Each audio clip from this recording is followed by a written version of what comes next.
Hello students, welcome to my channel. आज हम लोग uses of dimensional equations part 2 में देखेंगे। जो 3 यूजेज हैं डायमेंशनल इक्वेशन के, उसमें से फर्स्ट यूज के 2 एग्जाम्पल के बारे में हमने बात कर ली थी। आज एक और एग्जाम्पल उसका देखते हैं, जिससे आपका कंसेप्ट पूरा क्लियर हो जाएगा और आप किसी भी फिजिकल क्वांटिटी की यूनिट को एक सिस्टम से दूसरे सिस्टम में बड़ी आसानी से बदलना जान जाएंगे। एक क्वेश्चन है, एट एटमॉस्फेरिक प्रेशर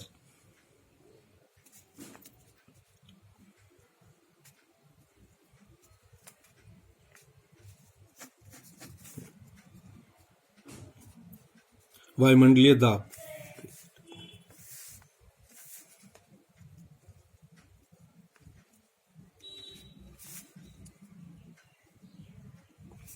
का CGS सिस्टम में वैल्यू 1.013 इंटू 10⁻6 डाइन पर सेंटीमीटर स्क्वायर है। SI में इसका वैल्यू क्या होगा, ये प्रश्न है। सॉल्यूशन,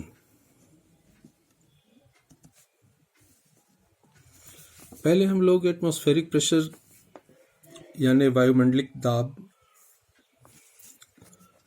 का फिजिकल का डायमेंशनल फार्मूला देखेंगे।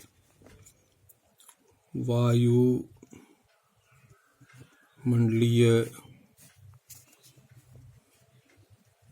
दाब, एटमॉस्फेरिक प्रेशर का डायमेंशनल फार्मूला।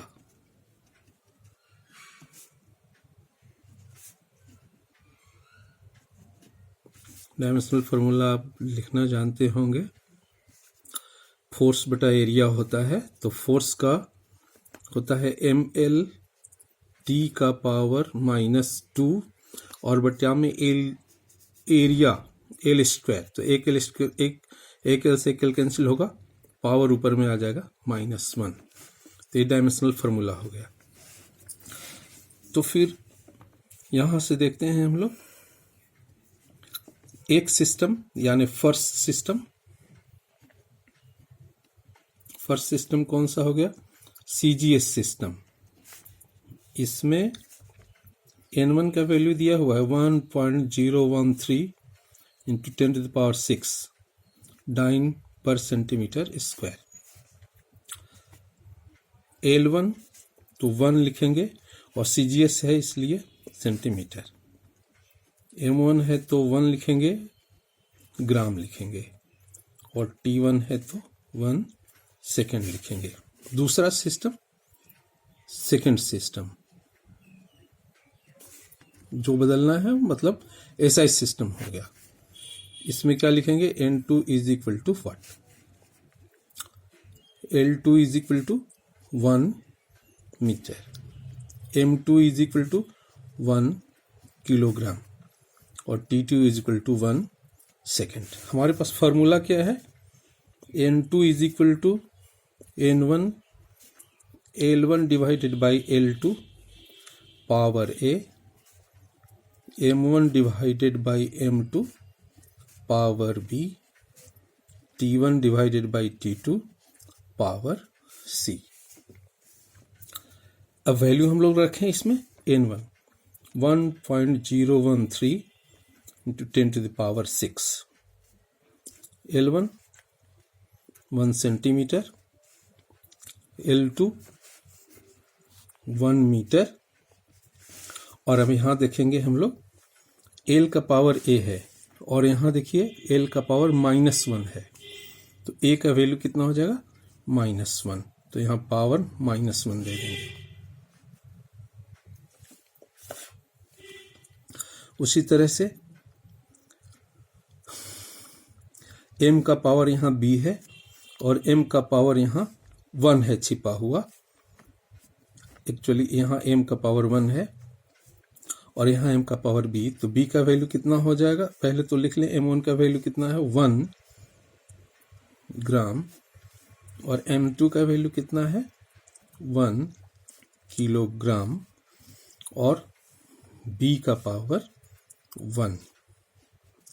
फिर t का पावर c है, लेकिन पहले t1 का वैल्यू यहाँ पर कितना है 1 सेकेंड, t2 का वैल्यू 1 सेकेंड और पावर है c का यहाँ t का -2 और यहाँ है c, तो c का पावर यहाँ बराबर कराएंगे तो c का वैल्यू लिखेंगे -2। अब इसको कैलकुलेट करिए। 1.013 इंटू 10⁶ हो गया। अब सेंटीमीटर है तो SI में बदलना है, तो 1 सेंटीमीटर है तो इसको 100 से डिवाइड कर देंगे, तो ये किस में कन्वर्ट हो जाएगा, ये मीटर में कन्वर्ट हो जाएगा, मीटर। और 1 मीटर तो नीचे है ही, पावर हो गया -1। 1 ग्राम है तो इसको 1000 से डिवाइड कर देंगे तो ये किलोग्राम हो जाएगा और नीचे तो 1 किलोग्राम है ही ऑलरेडी और पावर इसका है 1। फिर 1 सेकेंड डिवाइडेड बाय 1 सेकेंड और पावर हो गया -2। अब आगे देखते हैं 1.013 इंटू 10⁶। अब ये कितना हो जाएगा, इसको कैलकुलेट करिए। तो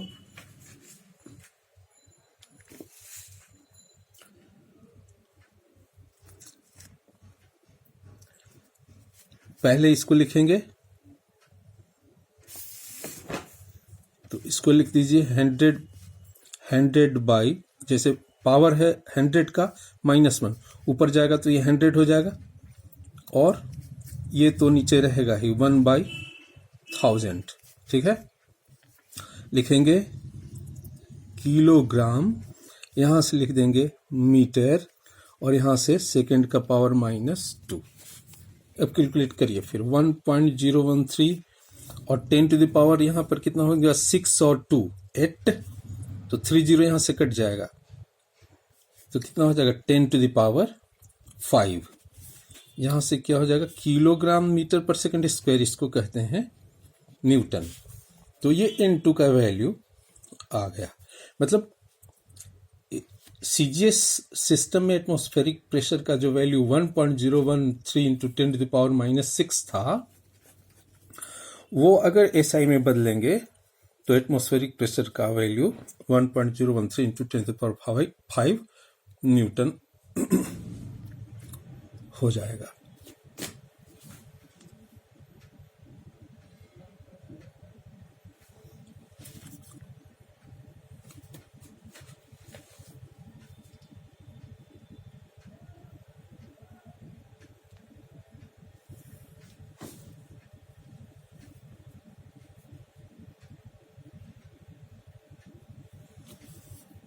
न्यूटन पर मीटर स्क्वायर हो जाएगा।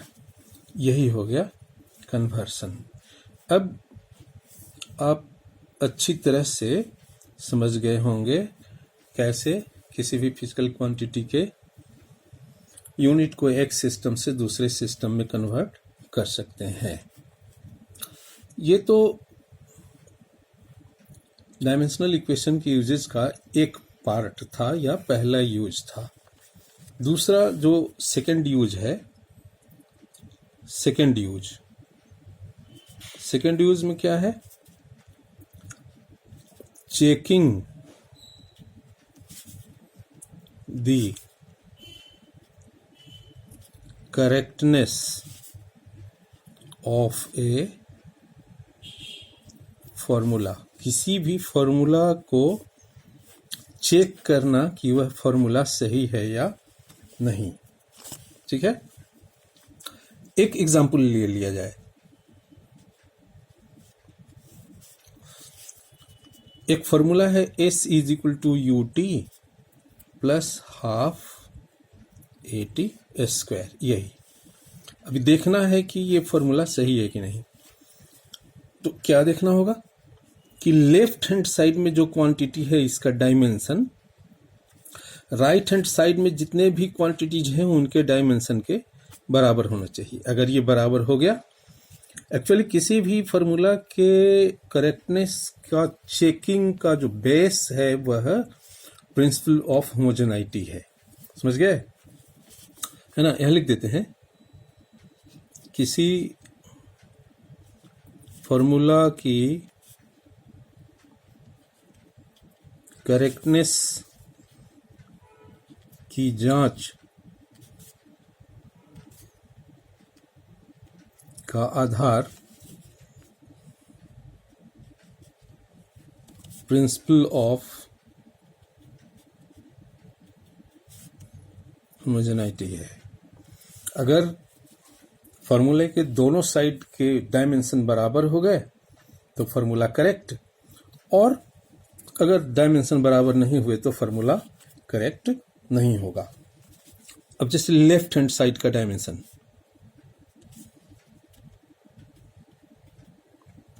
मतलब एस का डायमेंशन, तो एस क्या है, डिस्टेंस है। यहाँ यू क्या है, इनिशियल वेलोसिटी, टी टाइम है। यहां लिख देते हैं एस हो गया डिस्टेंस, यू क्या है, इनिशियल वेलोसिटी, टी क्या है, टाइम, और ए क्या चीज है, एक्सेलरेशन। तो क्या होगा डिस्टेंस का डायमेंशन, तो एल। अब राइट हैंड साइड में देखते हैं, राइट हैंड साइड का डायमेंशन। तो राइट हैंड साइड का डायमेंशन यू को लेकर के चलेंगे। यू का क्या डायमेंशन होगा, वेलोसिटी है, इनिशियल वेलोसिटी हो या फाइनल वेलोसिटी, डायमेंशन दोनों का एक ही होगा। तो इनिशियल वेलोसिटी, वेलोसिटी का डायमेंशन होता है एल टी पावर -1 इनटू, अब यहां पर ये टी है तो टी क्या है, टाइम, टाइम का डायमेंशन, टाइम का डायमेंशन हो गया टी, प्लस अब आप जानते हैं कि हाफ का डायमेंशन नहीं होता, ये आपको मालूम है। तो फिर ए का डायमेंशन एक्सेलरेशन का आप जानते हैं एल टी का पावर -2 होता है, पीछे हमने बताया है आपको, और टी है टाइम, तो टी डायमेंशन हो गया इसका, पावर 2 है तो पावर 2। अब देख लीजिए, इसको कैलकुलेट करिए, तो ये टी का पावर -1 और टी का पावर यहाँ पर +1 दोनों कैंसिल कर जाएगा, एल हो जाएगा, और प्लस फिर टी का पावर -2 और टी का पावर +2 दोनों कैंसिल हो जाएगा, तो बच जाएगा कितना, एल। तो एल और एल मिलाकर के कितना हो जाएगा, 2l। इसको हम खाली लिख सकते हैं एल, क्योंकि 2 का डायमेंशन नहीं होता। तो आप देख लीजिए, इसलिए लेफ्ट हैंड साइड का डायमेंशन बराबर राइट हैंड साइड का डायमेंशन, अतः हम कह सकते हैं कि दिया गया फॉर्मूला करेक्ट है।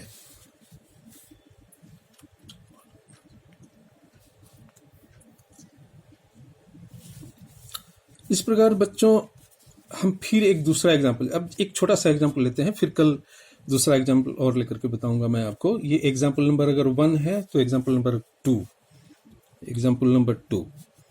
अब आप v = u + at को लेकर देख सकते हैं, बहुत सिंपल है ये। अब देखिए v का क्या होगा, डायमेंशन एल टी पावर -1 जो फाइनल वेलोसिटी हो गया, u क्या है, इनिशियल वेलोसिटी, तो इसका भी होगा एल टी का पावर -1। एक्सेलरेशन का क्या हो जाएगा, एल टी पावर -2 और इनटू टी का हो जाएगा टी। तो यहाँ एल टी पावर -1, फिर एल टी पावर -1, और फिर यहाँ प्लस टी एक यहाँ से कैंसिल होगा तो एल टी का पावर -1। तो देखिए एल टी पावर -1 और इधर लिखेंगे तो 2 और फिर एल टी पावर -1। तो एक्चुअली 2 का तो ये डायमेंशनलेस है, तो लेफ्ट हैंड साइड का डायमेंशन और राइट हैंड साइड का डायमेंशन हो गया। Given formula is correct. तो इस प्रकार से बच्चों आप अच्छी तरह से समझ गए होंगे कि कैसे किसी फार्मूला का करेक्टनेस का और टेस्ट होता है, चेकिंग किया जाता है। आज के क्लास में बस इतना ही। कल फिर हम और दूसरे एग्जाम्पल लेकर के आपको बताएंगे, दूसरे डिफरेंट फार्मूला को लेकर के बताएंगे। और आशा है आप अच्छी तरह से समझ गए होंगे। आप को कोई परेशानी हो, किसी तरह का प्रॉब्लम हो, तो आप मुझे फिर कांटेक्ट कर सकते हैं। आप आशा है समझ गए होंगे और अच्छा लगा हो ये क्लास आपको, ये वीडियो, तो आप हमें शेयर करेंगे, लाइक करेंगे, सब्सक्राइब करेंगे। बहुत बहुत धन्यवाद।